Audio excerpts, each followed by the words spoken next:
Train by day, Kyle Wigginton podcast by night, all day. Coliseum thing or whatever there where they have the shows in City Park. And I just ran and ran and ran.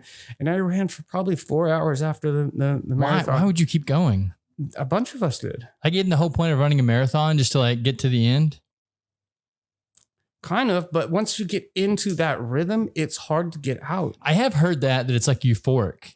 It is. There's like a euphoria you get from running. It's like I did when I was doing the breathing. That's why I was a little bit late because I doing the breathing. I just got into it and time went flying by. No, that's true. I mean, I meditate too. And I do we were talking about breathing techniques. I do my own breathing techniques. And when I'm there, I'm actually sitting out in the sun too. Oh, because I love the sun. Like we're total opposites right now. You love the cold. I hate the cold. If I'm in sunlight, direct sunlight here at 12 o'clock in the day, that's when I go out and meditate. And I fucking love it. It's like a hug, man. But doing that with my breathing techniques, time does just like go by. And if you look at this, like I'm not even really that dark.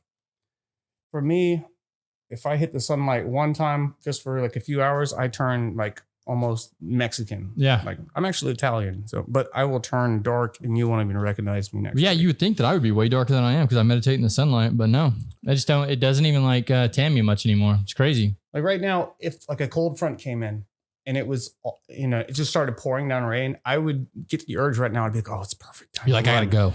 I gotta go. I gotta run. I gotta go sit under a tree and meditate and just let the rain fall down on me. And I love it. And I love being soggy, wet, and just. How did you get into meditation? Oh man, I was okay. So, bad shit happened. Mm-hmm.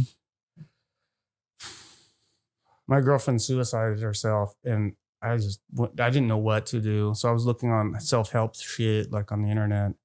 And for like 6 months, I was just like a complete mess. And I found the Wim Hof guy. Mm-hmm. And that pretty much was the pivot where I turned everything around and became more positive and started, I gained probably 20 pounds. And I slept most of the first like month. I slept all month. I just slept and drank bottles of Grand Marnier and whiskey and just tried to sleep it off. I'm like, I'm going to wake up tomorrow and everything. This is a bad dream type of thing. I was like in denial. But then I found Wim Hof and I just jumped into it. And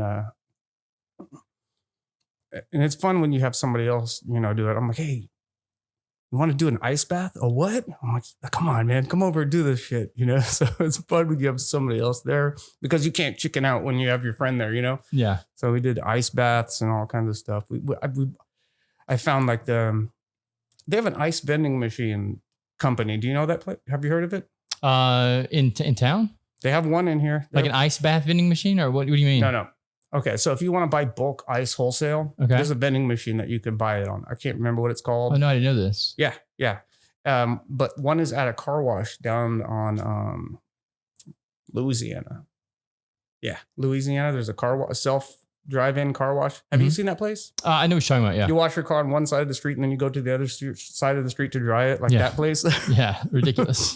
They have an ice vending machine there. You can buy wholesale ice like for super cheap. So we went there and loaded up a whole carload and then came back, loaded up a whole carload, filled up his swimming pool. He's got a little kid's swimming pool. Not little, it's pretty big. It can fill up this room, but pour ice in there and then it's interesting, It's euphoric. How long were you in it? Balls off though. How long were you in it for? Oh, we were in there for like 30 minutes. See, isn't that too long though? I've read about ice baths a little bit. I think don't they say you're supposed to be in there He got out in 5 minutes. Yeah, like 5 minutes. He got out in 5 minutes and then got back in. But I had already done it a few times by myself. Yeah. And for me, I love it. It's one thing to push yourself, but I mean, if you're not getting any positive benefits after the 5 minutes, it's just you're just doing the mental game. I can honestly tell you that I don't know what coldness is. Like, it's very interesting. Were you this way before your girlfriend's incident as well? No. So you think that changed you? Like I was telling you earlier, when I was 15, 14, when it would hail outside in Portland, Oregon, I would just go running. And my mom would go, don't you go out there with a tank top and shorts. You're going to get frostbite and cold and blah, blah, blah. And that's all I wanted to do. And so I was in Seattle one time for a week and I wanted to blow my fucking brains out. I don't understand how you people live up north. I don't understand how you people live in this sunlight. It's always hard for me in the summer. How long have you been here though? This time so I moved here in 2000, right? Okay. And then I left in 2000. I was here for a good 12 years. So I left in 2012, went to Florida for 8 years, and then just got back 4 years ago. Okay. So, and, yeah, you've been down south pretty much your entire adult life then, huh? Florida is tolerable for some reason. Really? You know, I don't know what it is, but and it's even hotter there. It is. It's hotter in Tampa, but I can somehow tolerate it for, I don't know what reason. Is it below sea level as well? Maybe that's the issue that you're having. No, I think it's right. I think it's right at sea level. So maybe that adds a little bit of extra humidity to it. I know this because I was a sailboat captain for a while, and I was actually a pirate. And I remember like looking at the charts and seeing that like the bottom of Tampa Bay was in certain areas was 30 feet below sea level. And I was thinking, what does that mean below sea level? The sea level is right here. And how is that even possible? I'm like, oh, okay, I get it. In relative to like the general circumference of the earth or something. But no, I think it's right there on the, I don't really see it as a problem that much.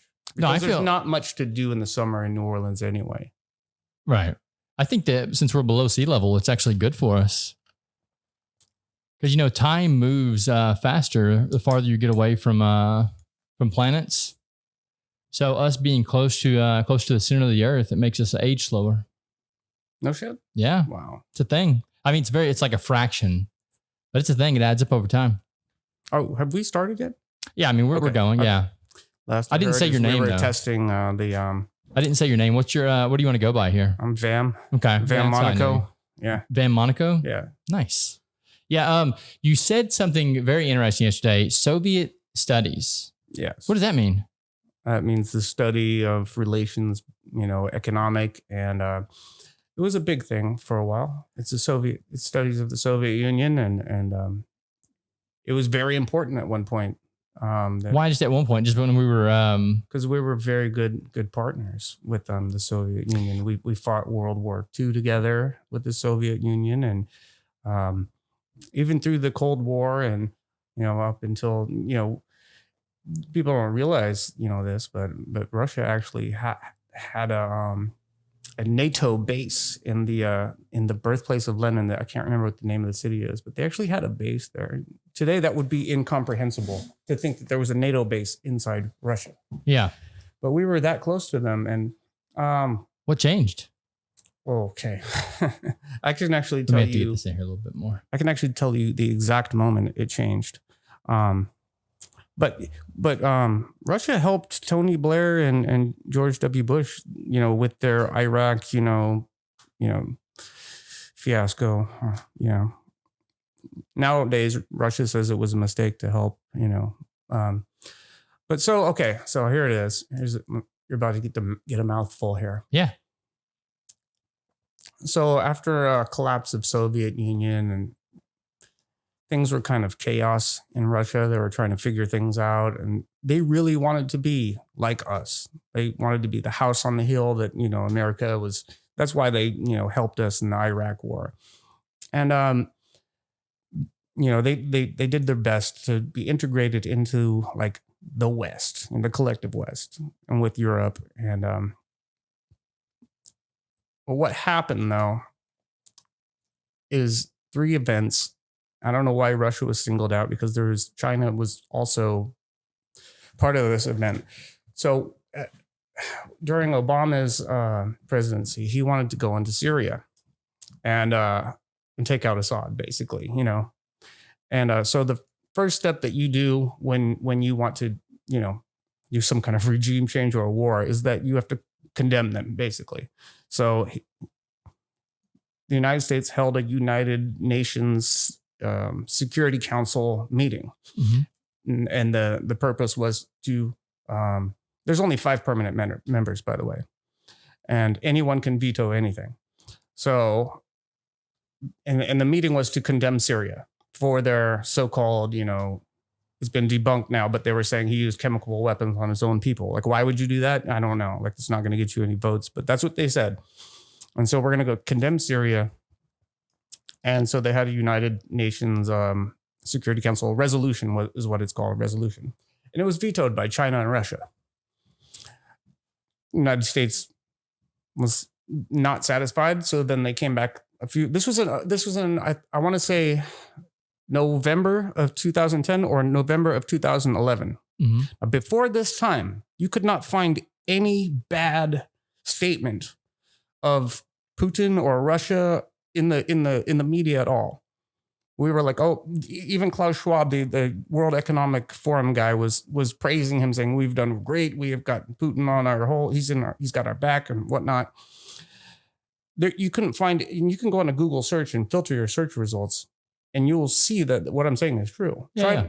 You could limit your results of Russia and Putin to, I want to say November. Just say before 2010. Yeah, before that. Yeah. And it will just be nothing but praise. The only person who ever talked smack about Russia or Putin was Mitt Romney, and he's kind of like the black sheep of the Republican Party anyway. So he was the one Russia gator or whatever. And so, okay, so because any one member can veto anything, Russia and China vetoed that resolution because Syria has been a long ally of Russia. Syria has been, they're just good friends for years, like decades and decades. But the United States was not satisfied. The Obama administration was not satisfied. So a few months later, I want to say 6 months, maybe 8, something like that, they came back to the United Nations Security Council, and they held another resolution, and this time was to sanction Syria. And vetoed again by Russia and China. Now, if you don't know, like, not imposing sanctions without the approval of the UN Security Council, it's an act of war. Mm. So what the Obama administration did, they did it anyway, without the approval of the UN. And then a few months later, it wasn't that long after this one, they came back a third time, and they held another resolution, which was to launch an intervention into Syria, a military intervention. And again, it was vetoed by Russia and China at the same time. And so what Obama did, he did not abide by the UN Security Council wishes. He launched, this is when NATO went in with the help of led by the United States. They went into Syria and launched an illegal military intervention. Mm. So what does all this have to do with anything about today with Russia? Well, because Obama illegally sanctioned Syria, because Obama administration illegally launched a military intervention or whatever they want to call it into Syria, and that was without the approval of the UN Security Council, mm-hmm. that essentially made him a war criminal. So, and this never sat well with the Democrats, because essentially Putin made, this is how they see it, Putin made Obama a war criminal. Because he said no. What I don't understand is why China doesn't get the same kind of treatment, because they also did the same exact resolutions. And so after this, I think it was Hillary Clinton started almost immediately, like, her little campaign of Russia Gate, Russia this and that, Russia blah, blah, blah, blah. And this is all because they blocked their attempted takeover of Syria. And that's when the Russia hate really started. Do we know now why we wanted to take down Syria? I mean, it should be obvious. We're taking the oil right now. It's the oil thing? We've stolen, over, millions of barrels of oil every week. China just a few days ago, the woman, or the spokesperson of China, not the president, but his spokesperson, like, condemned the United States and said they need to pull out of Syria and also pay repercussion. What's it called? Reparations. Yeah, reparations for the damage that they've caused to the people. Because not only are they taking the oil, but they're also taking the wheat. Mm. Yeah, and it's causing, famine and this and that. And have you ever watched an interview with Bashar al-Assad? Mm-mm. I think this man is phenomenal. Is he from Syria? He's the president of Syria. Okay. I think this man is phenomenal, and he's genuine too. There's some people that you can just look at and be like, oh, this guy's lying. But this guy is, he seems, it takes a lot to have that kind of abuse and just suck it up and say, you know what, we're willing to work with our Western partners to resolve this issue. Like, I would be furious. I would be like, no, this is terrorism. Like, Yeah, I mean, at that point, it's like, what can you do, He's so humble. Yeah. And people think that we frame him to be this great grand dictator. But what he was as a doctor by trade, he was a doctor, and his brother died or something like that and inherited the presidency. Like, that's how, Bashar al-Assad became president. But I love watching his interviews. Anytime there's a new interview, I watch it. I just love listening to him talk because he's so reasonable, and everything he says, like, especially with the claims of like gassing your own people, he said something along the lines of, this has been debunked. We've proven that we didn't gas our own people. Like, why would we do that? Why would any leader gas their own people? How is that going to win me an election? And I believe it too. And even whatever that group is, the Human Rights Watch, I think that's what they're called, Human Rights Watch, and Amnesty International, they looked into it and found no evidence of that too. So right now we're in Syria stealing oil and wheat and then using propaganda to talk about Russia. And we're also funding ISIS and, to try to overthrow Assad. And even, what was it, Lindsey Graham or Mitch McConnell, one of these war hawks was saying like, yeah, let's help ISIS, like, help overthrow Assad. And I was just like, God damn it. Can you get any more just blatantly obvious? Yeah. Yeah. I mean, it all makes sense. Perfect sense of what you're saying, that's why we dislike Russia now, is because he basically said, I disagree with what the United States is doing. And anytime someone does that, what do? We have to propagandize. That's not, people disagree with what the United States is doing all the time. Turkey is doing it right now. Mm-hmm. Hungary, Viktor Orban is doing it right now. A lot of people do it. They do it in Mexico all the time. What made this so much different is that their actions made Obama a war criminal. Well, he went in on his own.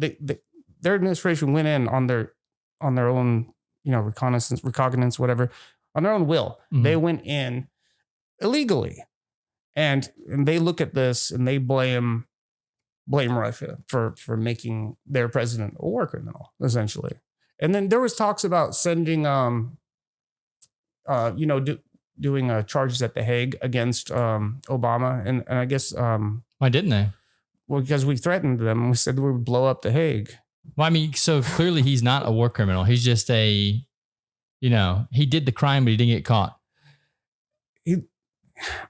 I'm not sure what branch of government launched the military intervention, but on paper, Obama, I think he's gonna get away.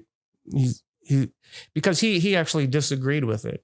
So it was weird because he said, we want to go to Syria, we're gonna drone strike them, and we launched some drone strikes and like 2 or 3, but the public outraged, like American people actually shut this down. Give credit probably to the American people for shutting down this. And then he said, okay, fine, we're not going to take out Assad, but they still launched it wasn't televised. It wasn't like loud or anything.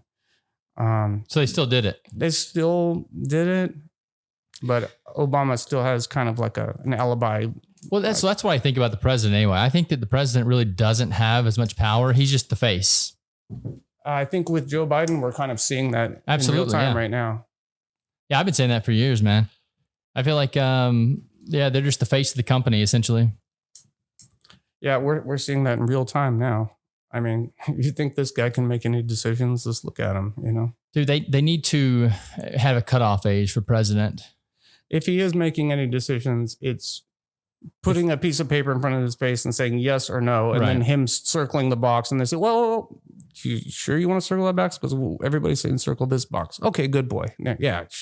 Yeah, it's so sad to watch him, man. It is sad. I mean, I've looked at his career over the years too. The guy's not a good guy. He's a terrorist, international and domestic. Yeah, he's not a good guy at all. He's locked up, millions of people of color for, smoking weed and things like that. And then, he was part of the bombing of Belgrade and the breakup of Yugoslavia. And he bragged about it just a few years ago. He says, I wanted to bomb Belgrade. Is it Belgrade or Belgrade? Now I'm getting all confused. But he's horrible. He's a bad guy. I mean, I've even seen some of his Senate speeches. Like, why don't you get up on the floor and say some shit like he said before? It's insane. His younger days, the things he was saying is crazy. Yeah, he's been. It's mind blowing that that he's the president and could possibly be the president again. If he's the president again, we have some serious issues. I don't think I'll. They'll be your issues. Like, they won't be mine. Where are you going to go though? That's a good question. I was thinking about an English speaking country such as India. I love India. I say I love Hinduism. I think India is kind of overcrowded. It is. I was thinking India, or a lot of sun there though. Yeah, it's not. I can deal with that. I've lived in New Orleans for years, so I can deal with that. You go up in the mountains somewhere. But I'm very attracted to China and Russia right now. Russia would give me the weather I want, and I think you'd probably fit in good with the people there too. Oh, they'd love me. They already do. When I meet Russians, I speak a little bit, so they're like, I'll see them talking, and I'll just cut in. I'm like, "Привет, как дела?" And they will instantly, like, their eyes light up and they look at me like as if like, and they say, "How do you know this word?" As if it was like top secret or something. Like, I get that same reaction now to, like, all the time. Like, how do you know this? Who taught you this? Yeah, so I don't follow politics too much, but I was watching a video one time and Putin was in it. It was about Russia.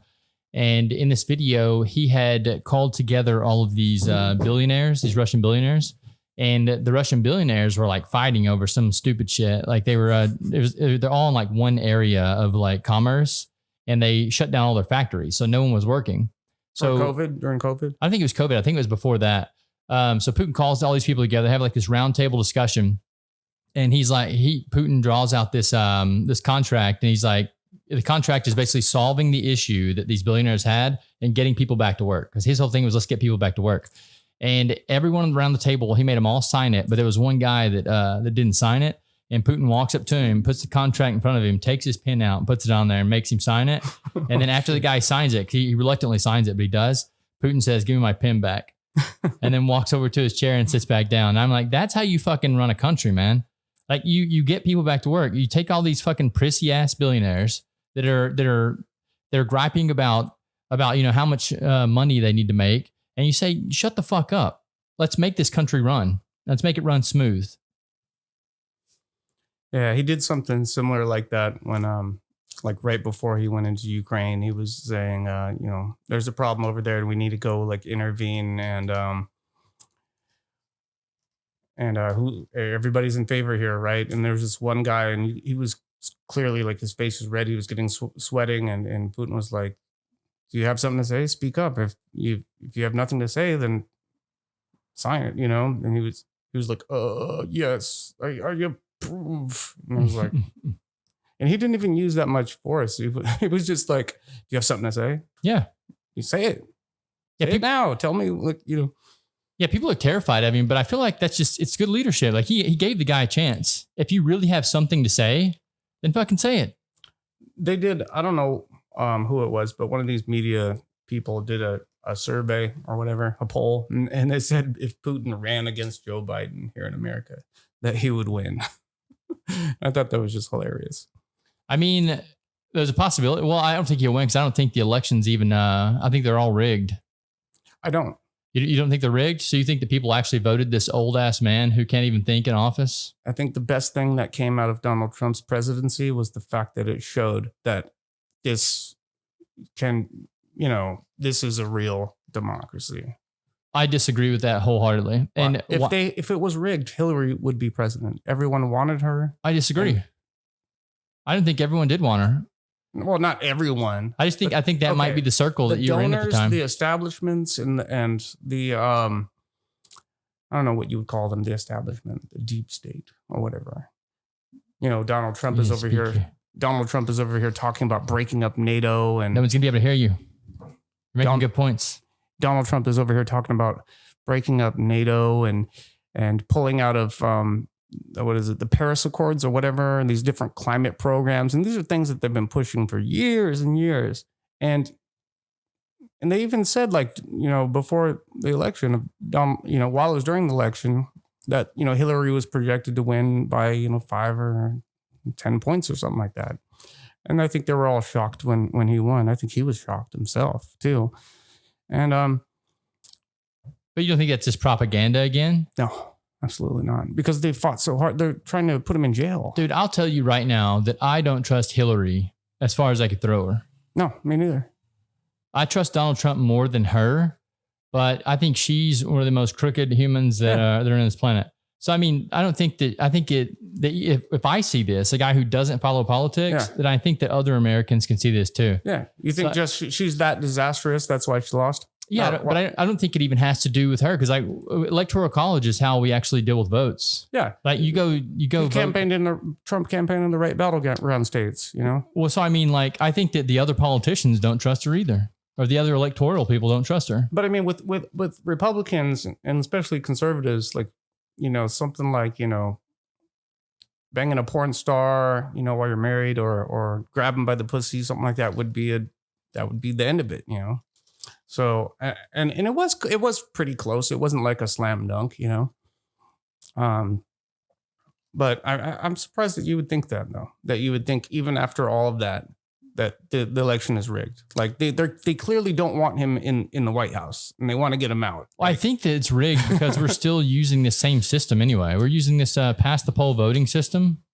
Like that's how you know it's rigged. It's rigged in a sense where, so okay, if we were in a true democracy, Trump would have went up head to head with Bernie Sanders, and the DNC, they basically it came out later that they pre-picked Hillary Clinton as their nominee before they even started the campaign run. So I mean, in a sense that they choose the candidates, and you're limited to your two this choices, one or that one. Yeah, it's rigged in that sense. And I think if someone really was going to shake things up really bad, they would try to kill you or jail you. And now we see that with Trump. I think in the beginning, when the first, in his first term, they said, okay, well, he's a businessman. He likes money. We can control him some way through that. And, and he did the Trump tax breaks or whatever you want to call it, which is pretty disastrous for the average person. I can think of 4 other things that were just completely disastrous that for people that helped the establishment, but he started doing other things that they really didn't like. I think when maybe you're right, maybe it was rigged, and they allowed Trump to take the presidency. Well, I'll go that far, but I won't get any further. I don't believe it, but it's It's in the realm of possibility that they allowed Trump to take the presidency because they felt that they could control him. But now what we're seeing is they know they can't control him, and they're trying to jail him. And then the real question, Vam, is who is the they? I would say the money, basically. The money. These are the Raytheon, Halliburton. So large corporations. Well, war corporations, military industrial complex, Mm-hmm.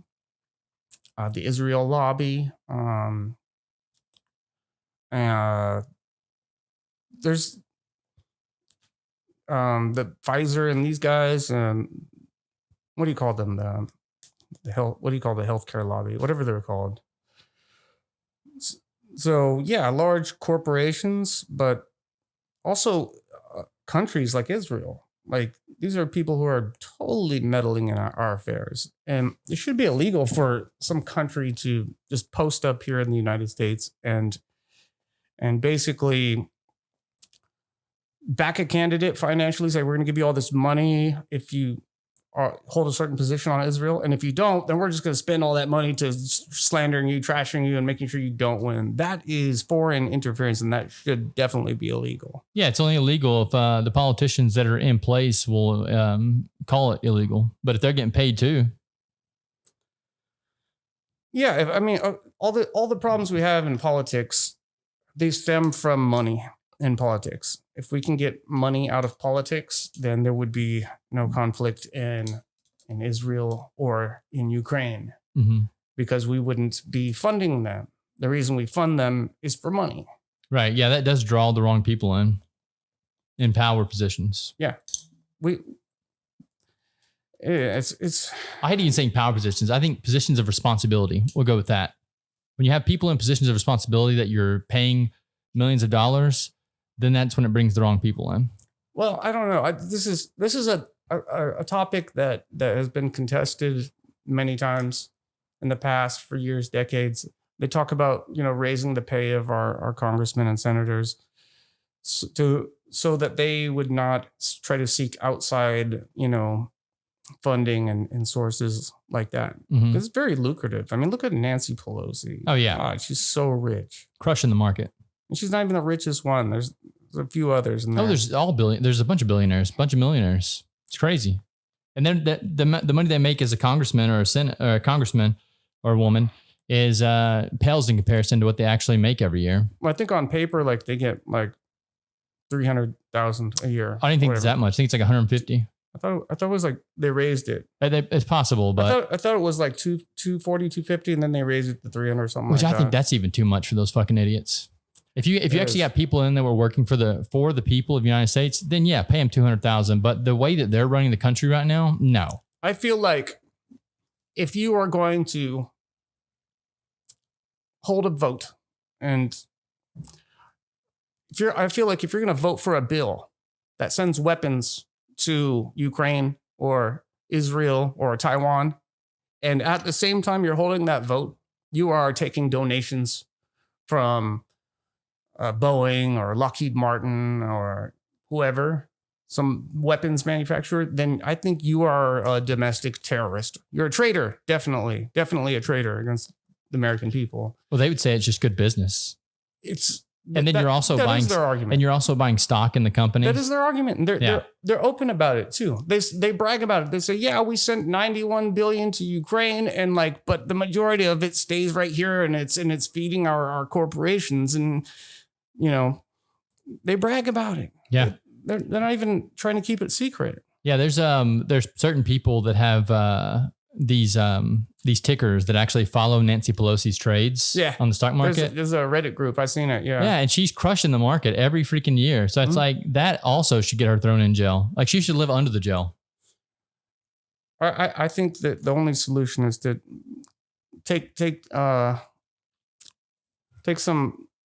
learn from the Chinese and what they've done. Put the people first. Definitely. I don't know how you can do before China, They brought, 800 million people out of poverty or something like that, in just a few months, record numbers. Before they did that, the first thing they did was crack down on all the billionaires and the corporations. They did a massive crackdown. And a lot of those interests were also United States interests. So we were mad at that when that happened. We're calling, China fascist and, this and that, and that paved the way for them to implement a more socialist policy. It's not communism what they have there. There's a communist party that's the party in power. And by the way, this thing that annoys me when I see people like Lindsey Graham or Mitch McConnell get up on TV and condemn the CCP, you're not even qualified to have this discussion. The CCP no longer exists. It's done. It's gone. It's been gone for years. The ruling party, for at least 40 years, the ruling party that's in Xi Jinping's party is the CPC, the Communist Party of China. It's a different party. There's different policies. It has the word communist in it, but if you can't even get that right, why are you even talking about China? Right. It's not, there's no CCP. It's the CPC. Get that right, first of all. Now, so after cracking down on the corruption, they did massive, corruption. Millionaires and billionaires were jailed. Some of them left the country. And China said, well, we've had enough. We're going to do something for the people now. And they see some businesses and some assets, and they made it clear that they would not tolerate corruption. And that's when they pulled however 800 million people out of poverty. That's a lot of people. It's a very lot of people. Yeah. That's more people than America has. Yeah. Well, we have 350, 400,000, something like that. No, I thought it was like, we'll look real quick just because I thought it was closer to 800, but I could be wrong. Let's see. Might be right. So China, 333 million. Yeah, which is also a fucking weird number. So more people than we have here. Yeah, all consecutive threes, bro. Yeah. So China had a massive success in pulling their population out of poverty. Nothing could be further from the truth of what people talk about China being, communist rule, and they're kind of a hybrid of capitalism and communism. Certain things have been, what I don't know what you call it. The word is socialized. We'll just say socialized. Certain things have been socialized. Well, the issue is that when people hear certain words, they immediately give it negative context. Like one is socialism, one is communism. And socialism is friendly here. Bernie Sanders kind of popularized it, which is because of the way it's been taught to us in school and propagandized. Oh yeah. Exactly. So I for one don't know what any of those mean. So if you could please explain them to me. I don't know what they mean either. Okay. Because I think that from my understanding, socialism is a form of communism. It's all communism, but one is just a different form. And socialism is kind of like where you take the main things, like we're going to guarantee housing and healthcare and make sure that people can eat. That's basically in a nutshell like socialism. Communism is a little bit like, there's different levels of it, what they call like full blown communism, where the government will like they had in the Soviet Union, where the government like rationed your food. You'd go stand in a line and get food, like things like that. And even that like wasn't full blown communism. They could have went and took it even further than that. But yeah, it's basically like shared assets, right? So like you're looking at they could have gone full blown and said, here's a car and everybody shares it, come buy, come to the lot, pick up your car, drive it to work, return it to the lot, and then next day you might get a different car. They could have gone further than that. Yeah. But for me, when it comes to like talking about the isms, I hate all the old isms. Like we should come up with a brand new word, and basically whatever we call it, it's just thinking logically and rationally, where we say, okay, people shouldn't be living under a bridge. There shouldn't be any homeless people. Correct. If there's an empty building, we fill it with these homeless people. We do something for the drug problem. I mean, it's a logical thought process. Like if you're a human, then you're going to take care of other humans. Like whatever you want to fucking call that. I'm going to put these on just so I can hear how ridiculous I sound. Yeah, go for it, dude. I like to wear them because it tells me if I'm closer or farther away from the mic. I can see that. Yeah, see, that's fucking beautiful. Is this better? Okay. People are going to hear you now. They couldn't hear me before. They could probably hear you, but it's just going to be a little bit quieter. But yeah, is there like a volume turny thing on here? I can't hear myself that well because I have long hair. Oh, that's what it is. Yeah. No, but yeah, I think we think like a human being. We take care of our family, and our family is other humans. I agree. It's that simple. But when it comes to, the people that are in power right now, I think they're in power for themselves, for selfish reasons, rather than for the actual reason they're supposed to be there for the people. Are they even in power? That's back to our original, statement. Did they really control anything, or is it just financial interests and military interests and they're the ones outside influence? That's a big one. They're the ones that are putting their names on the paper. We'll put it that way. Yeah. Even if they are just the face of the company, then yes, they're the ones that can say no. If a billionaire comes up, or if a company comes up to me and says, I want you to sign this bill because it's in the best interest of my company, and I can say yes or no, that gives you the end point of power. Like you can be the one that says no, but you can also get killed. Yeah, I guess so. That's the issue is humans are fragile. I wish I remembered why I was talking about China, because I was going somewhere with that. Oh, my bad. I didn't mean to cut you off. No, I totally forgot. Okay. Maybe I'll come back later. We were talking about the isms, communism. Yeah, but even before that, I was talking about different countries. Pulling people out of poverty. Something like that. It'll come back later if it's important. I guess it wasn't that important. It may have been. I might just cut you off. No, I have an issue with that sometimes. That's cool. It's your job, as a, the host. So you, okay, switching subjects a little bit. Yeah. You also said you studied music theory. Yes. Which I love music theory. I think that's really like the theory of everything, because everything is vibration, right? Everything's just energy vibrating. So when you start thinking about music theory, you're thinking about those vibrations and how they work together, right? I would say not so much, but yeah, it's not something. It's not where I just go down this big rabbit hole and study like, string theory, and I don't get into the physics aspect of it, but it's just in music theory, there's a little bit of that. You understand that, A4 is 440 vibrations per second, and and then that's cut in half for A3, which is 220 and whatnot, and those kind of things you understand. Like the hertz, is what they're called, hertz. What's good for that? How does that benefit you? Well, apparently for the human ear, it's important.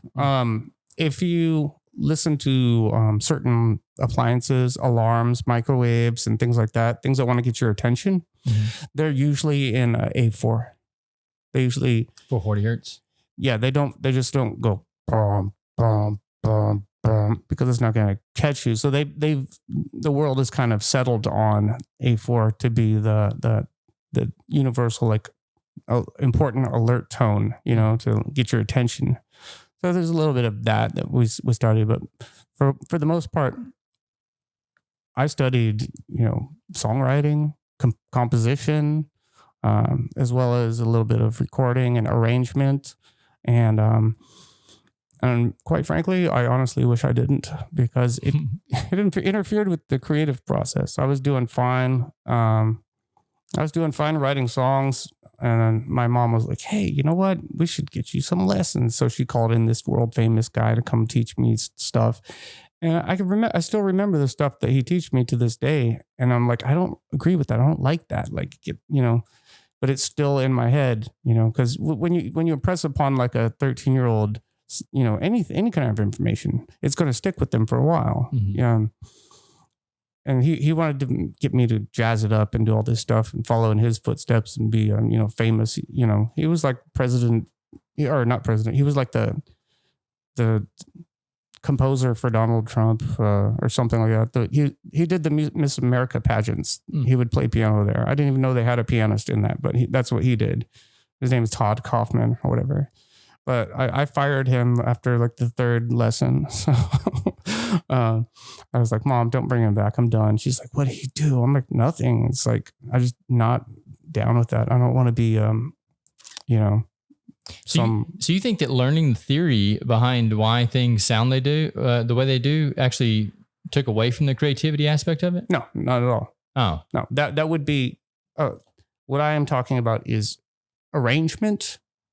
Like when you say sound theory, that's not that. I didn't study sound theory. I studied music theory. You say sound theory, that's like the study of waves and, what I was just talking about, 440, being the universal, what spectrum your ears can hear and things like that. That would be sound theory. Okay. So what's music theory exactly? Music theory is a general, all around encompassing theory of, everything regarding music. We study the origins of music, where it started, and, to where we're at today, what makes a hit song, how to arrange a hit song, how to arrange, how to write notation, how to harmonize. Yeah, it's something totally different than what I was talking about. Yeah. Now, what you were talking about is, I think it's called sound theory or something like that, which would be like close to, when you're doing like audio engineering and production, there's a lot of that involved in that. But even then, it's only like 5-10%. That's not a big giant thing that is ever studied, because there's not really much to say about it. Yeah, no, I think it's the science behind it, right? It's pretty, it's pretty straightforward. Yeah, like it works in waves. What I was saying that hindered the creative process was the songwriting classes, the courses, the studies on songwriting and arrangement, because I'm over here writing these songs and some of them are 15 minutes long or whatever. And then you get to the songwriting and arrangement studies, and they're like, okay, well, the universal time for a song is like 3 minutes and 40 seconds. We got to keep it down like this. We got to, arrange it like this. And, they even have like a little graph to show like what people like listen to on songs, and it goes like this, the music like that. So it's like intro, verse, bridge, verse, chorus, and then break, and then chorus, finale, and end. That's kind of like the... You're trying to R. Kelly those songs. He's the one that did like the really long songs, didn't he? Like the Trapped in the Closet stuff. I think so. I've been doing them for 15 years, like way longer. That's awesome. I think that you should keep doing that then. I have a 42-minute song. That's incredible. Like, what are you singing in it too, or just playing music? I'm singing it, writing it, playing everything. It's on Spotify? It's not. It's still, I should put it up even if it's a rough draft, but I'm like, dude. It's like, I don't know. It's my main like thing. Yeah. And I've played it live a couple of times. So I played it at Gaza down the street once, and surprisingly, I loved it. Yeah. I was like, this is going to be a disaster, but they loved it. Dude, you never know, man. It's anytime you create something, if you're creating from the heart, if you're not creating just because exactly. like you said, the scientific way to create, if they're going, yeah, you can do this, this, and this, and people are going to love it. No, it's like, if it's actually from the heart though, people are going to respond to it differently. That messed me up for a few years. And I had to you can ask anybody I know, I don't, in the studio, I have a studio, by the way, and I don't... about your studio. Huh? I've heard Henny was talking about your studio. Yeah. I don't allow anyone to play other people's music, because there have been instances where someone we'd bring somebody in, and he'd be, we're all tuning our instruments or whatever. And then he'd start a riff or whatever. And then we get into a jam, and I'm like, okay, I want to write some lyrics to that. And then I do. And I'm like, dude, that was a great, brilliant line. Where did you come up with that bass line? Where'd you come up with that guitar riff? And he's like, oh, I'm like, you stole it, didn't you? He's like, I didn't steal it. I was just warming up. And so I have a rule now that we don't play anybody else's music in the studio. I like that. And I take it even a step further. I don't listen to music. I'll listen to Chopin, Mozart, Beethoven, or whatever, Vivaldi, but I don't listen to what's going on now. The modern music. Unless it's something that's like, wow, I need to know about it. I saw a guy the other day who was actually talking about this topic, and he's basically saying why new music sucks. And he says that, I forgot when he actually, I think he said it was when T-Pain and them came along. Yeah. They started. Auto-tune. Yeah. Yeah. Well, he said auto-tune was one of it, but then he said just after that, they realized that they could break down all the instruments and basically move the instruments around. And the way they're placing instruments now, it takes away from the flow that humans give whenever they're actually playing their instruments, and it makes it more machined. So he's basically saying that if you play an instrument and we record it, then we can take it and we can put it on our timeline, and we can loop it or move it back and forth. Uh-huh. He's basically saying that how they have bar arrangements. Uh-huh. Yeah, so that's what he's saying. You can move around the bar arrangements. And he says it takes away the flow from a human being actually playing an instrument and makes it more machine sounding.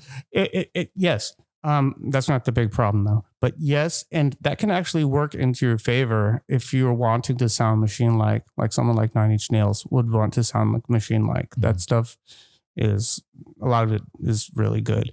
And it sounds mechanical, and it's supposed to. But and even I think it's even got worse though, that it's kind of destroying music in a way that where people, the kids who are in high school right now that are the biggest demographic of music listeners, this is what they're going to be conditioned to think that is music, and then they're and then they will demand it, they will want it, they want more of it, and then people will cater to them and provide them to that. And I know very few people who will and there's a lot of college kids around here that I talk to. Very few of them will say, guess what? I discovered Led Zeppelin, and it's just amazing. Or Pink Floyd. Very few people in the music world are even interested in that anymore. I'll tell you what happened with music and why it's mostly just garbage today. And the reason what happened was Napster happened. And Napster put a crunch on the music industry's profits. They're very profitable now. They found other ways to profit, but it's nothing like they had a wild run before. They could just blow money and on just senseless things. So when you have a band, 5 people, if you look like your Motley Crue, your Van Halen, 5 or 6 people, whatever, that's more expensive to produce and arrange and even cater to these people, because ultimately all this comes under the label. It's not just about producing in the studio and the engineer and the songwriter. That's hard enough, mixing all that together. That's the cream of the crop when it comes to making a hit song, is that engineer. The engineer being able to, because you can have phenomenal artists who are in sync and they're tight and whatever, but if the engineer doesn't capture it correctly and then process it correctly, it will sound like absolute trash. Mm-hmm.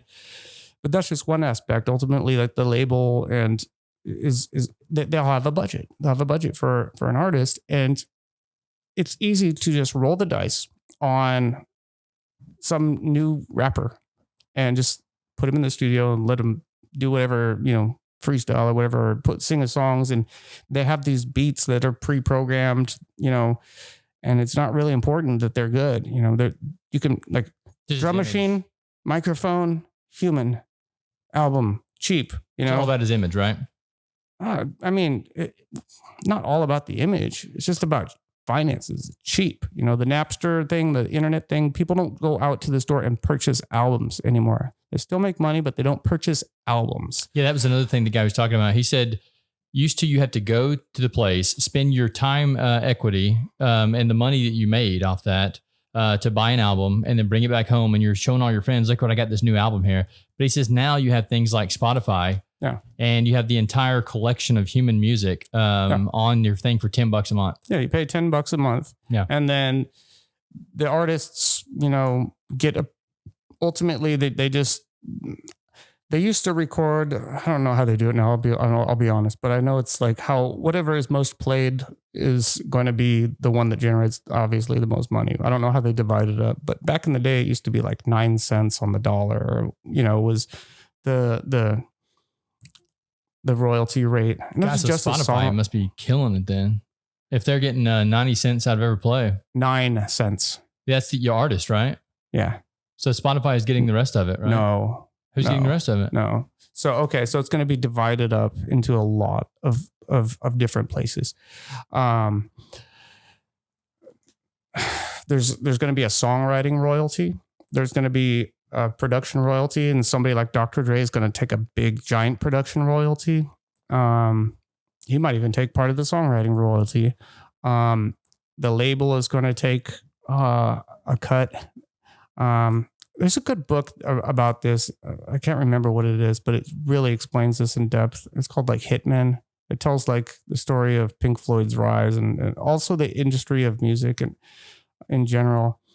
In a fun way. It's a really engaging book, very engaging, because the industry tried to push the Bee Gees on us, and nobody wanted to listen to the Bee Gees. They wanted Pink Floyd, but they still pushed it on us anyway.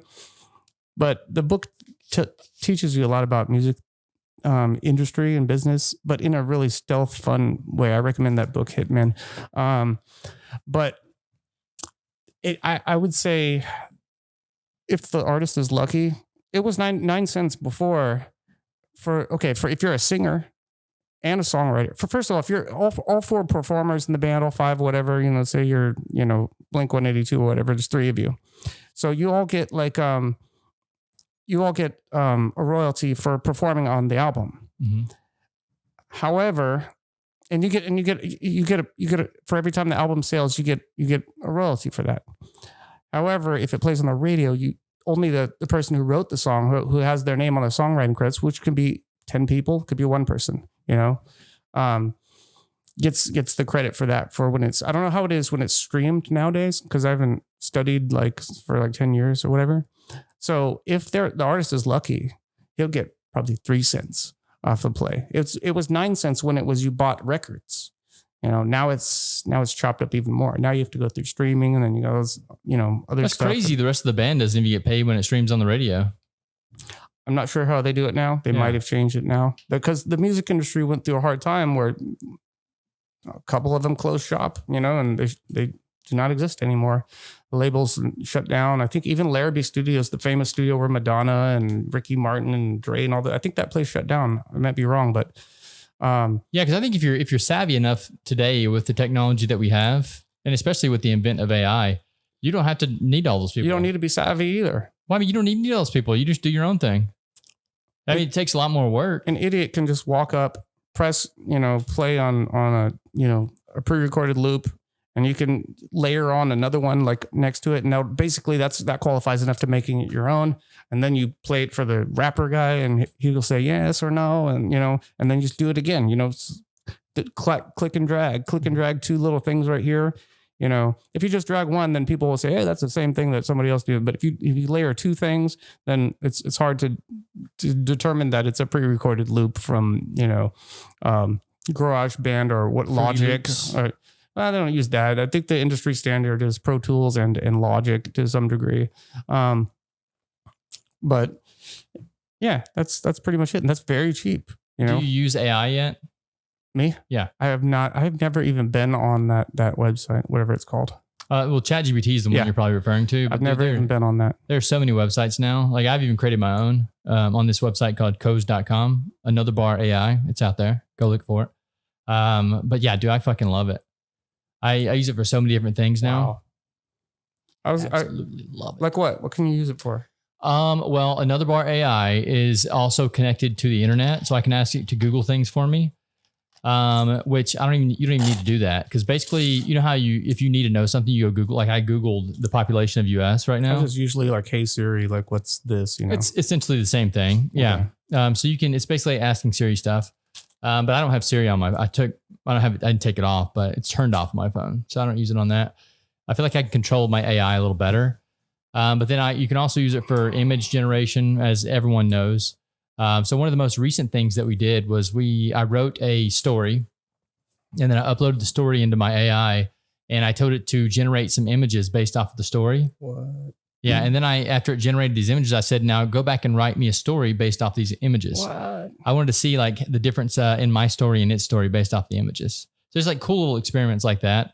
I've used it to analyze some data that I've been collecting for years that would have taken me years to analyze the data, but I just uploaded it. I actually asked it the programs to download to analyze the data.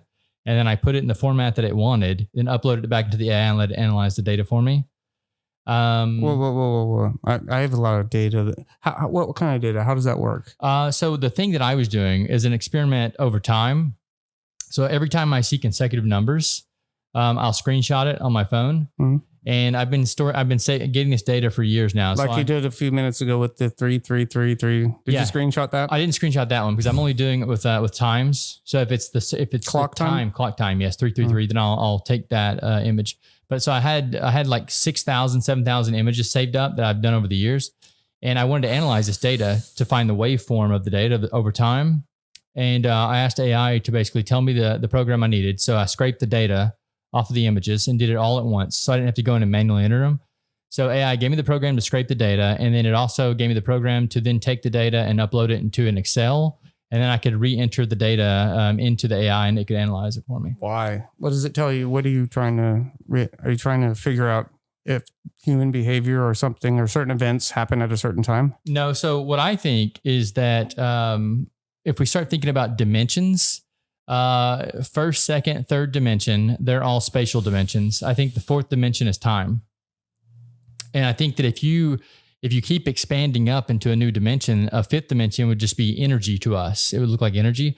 But I think that there are entities in the fifth dimension. And if they wanted to communicate with you, they would communicate with you through our commonality, which is time. So if you wanted to communicate with an entity that's on the fifth dimension, they would do so for them, it would be instantaneous. But for you, it would take over a lifetime to get these messages. But I think you have to find a way to pull the messages. All right. Yeah, it's pretty crazy. I'm getting hot. Can we take a break? Can we pause? Yeah, we could just end it. How long have we been doing it? I don't know. We've been here for quite a while. Yeah, dude, I really appreciate you coming in today. You have something you want to say to close this out? No. Can the people find you anywhere? Or are you just going to be? Yeah, they can definitely find me in a lot of places. Because I know where to find you, but I don't know if you want the people to. Is that up there? Goth Pop? Is it Goth Pop or is it Pop Goth? Well, it depends on where you're reading, right? I think it's both or whatever. That's a dope. I couldn't find my Goth Pop necklace today, so I just grabbed this. I like that. It's cool. Normally I have like now you have a dope style, man. Star that fits right there. Yeah. But yeah, I mean, some people can go on a. So that's where you want people to look for you at? Or on whatever that place is, Sound, whatever, Cloud, whatever. SoundCloud? Are you on VAM on there? No, Goth Pop. Oh, you're or pop is it goth? pop goth? Yeah. Okay. Yeah. Pop goth on SoundCloud. Goth Bam. popping. Goth popping. Is your 45-minute song on there? Popping the goth. Huh? Is your 45-minute song on there? I think that I put on just a little piece of it. I put like 3 minutes of it. It's called Machine. I put like 3 minutes of that on there just to see. But yeah. Well, Vam, I really appreciate you coming in today. And I look forward to another conversation if we have one. All right, let's do it.